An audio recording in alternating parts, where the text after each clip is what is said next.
High বন্ধুরা, কেমন আছো? আশা করি তোমরা খুব ভালো আছো আর আমি এখন একটু ভালো আছি।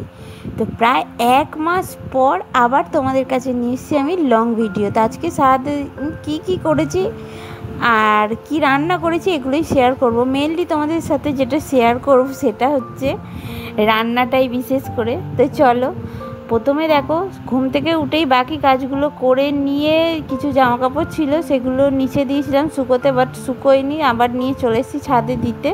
ছাদে তো ওঠাই হয় না, শরীরটা আমার যখন খারাপ করেছিল প্রায় 1 মাস মতো ছাদেও ওঠিনি। তো আজকে আমি রান্না করছি ডিমের ঝোল। ডিমের ঝোলটাই মেন রান্না করছি, সেটাই তোমাদের সাথে শেয়ার করব। কেন বলো তো, এখন আমার কাছে সেরকম কিছুই ভাবার নেই ভিডিও কি দেব কি দেব না।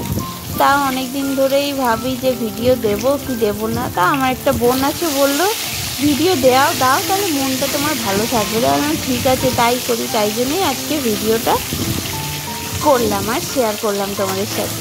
আজকে করব ডিমের ঝোল, আর সেটা করব একটু ইউনিক টাইপের, মানে কিছুই না আবার ভাবলেও কিছু। দেখ, ডিম আবার কেরাম রান্না হয়, সবাই যেরকম রান্না করে আমিও সেরমই রান্না করি, কিন্তু এই ডিম রান্না করার মাঝে আমি একটা মশলা অ্যাড করে দিয়েছি।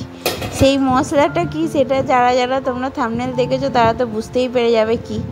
তো দেখো, ডিমগুলোকে ভালো করে লাল লাল করে ভেজে নিয়েছি। আর যখন ডিমের ঝোল করি না, আমার ডিমটা একটু বেশি ভাজা হলেই তবেই ভালো লাগে। তারপরে আলুগুলোকেও ভেজে নেবো, ব্যাস। তারপরে তো গরমে মনে হচ্ছে দম বন্ধ হয়ে মরে যাব, কেন আমার রান্নাঘরটা অনেকটাই ছোট, তার মধ্যে জানলা বন্ধ করে দিয়ে আমাকে রান্না করতে হয়, তাতে তার কিছু বলারই নেই। তারপর দেখো, এখানে গোটা গরম মশলা দিয়ে দিয়েছি তেলের মধ্যে, আর তারপর দিয়ে দিয়েছি গোটা গরম মশলা। ওটা পরে ঘষুনিতে ঘষে অ্যাড করে দেবো, ওই জন্য তোমাদেরকে দেখাচ্ছিলাম। তো তারপর অল্প একটা পেঁয়াজ কুচিয়ে রেখেছিলাম, সেই পেঁয়াজ কুচিটাও তেলের মধ্যে দিয়ে দিলাম, দিয়ে ভালো করে নেড়ে চেড়ে নিচ্ছি।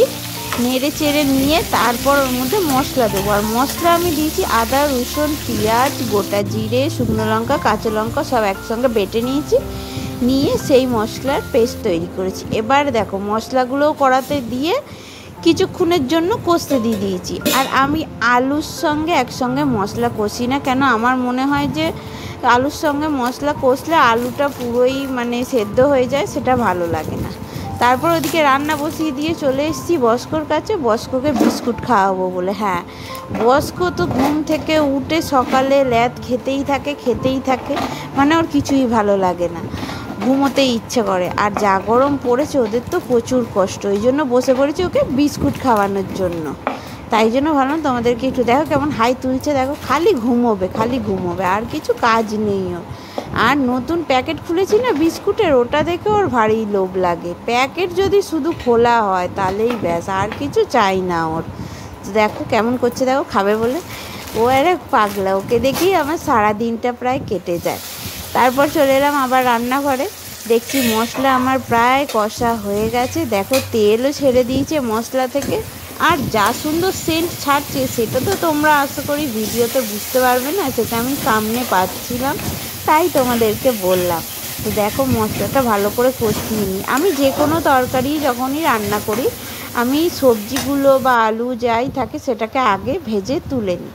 তো দেখো, মশলার সঙ্গে আলুও একসঙ্গে মিক্স করে নিচ্ছি। আর আজকে যে মেন, সেটা আমি আজ এক্সপেরিমেন্ট করেছি, বিরিয়ানি মশলা ডিমের ঝোলে দিয়েছি। কোনো দিন দিই না, কিন্তু আজকে ভাবলাম বিরিয়ানির মশলা দিয়েই ডিমের ঝোল করব, দেখি কেমন হয়। খারাপ হবে, ভালো হলে ভালো হবে। তো তাই জন্য বিরিয়ানির মশলাটাই হচ্ছে আজকে মেন ডিমের ঝোলের ব্যাপার।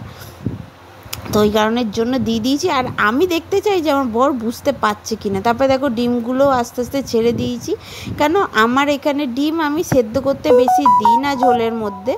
আলুটা যেই দেখেছি সেদ্ধ হয়ে গেছে, তারপরে ডিমটাকে দিয়ে দিয়েছি। তারপর তো চলে এসেছি সোজা খাবারের সময়। আর দেখো, আমার বর বসে পড়েছে, ও ভিডিওতে কিছুতেই আসতে চায় না। আর বস্কো এখানে শুয়ে শুয়ে দেখছে যে এরা সবাই খাচ্ছে, কি করছে, যাব কি যাব না। কিন্তু ও তো এইসব খাবার খায় না, সেটাও ভালো করেই জানে, তাই না চুপ করে শুয়ে আছে। আর আমার বর দেখো ডিমের ঝোলটা তুলছে, কালার দেখেছো শুধু তোমরা দেখো। আর যা সুন্দর টেস্ট হয়েছিল সেটাও বলার কথা নয়। আমার বর তো বেশি ভিডিওতে আসতে চায় না, তাই ও কিছুই বলেনি আর রাগ করছিল উল্টে।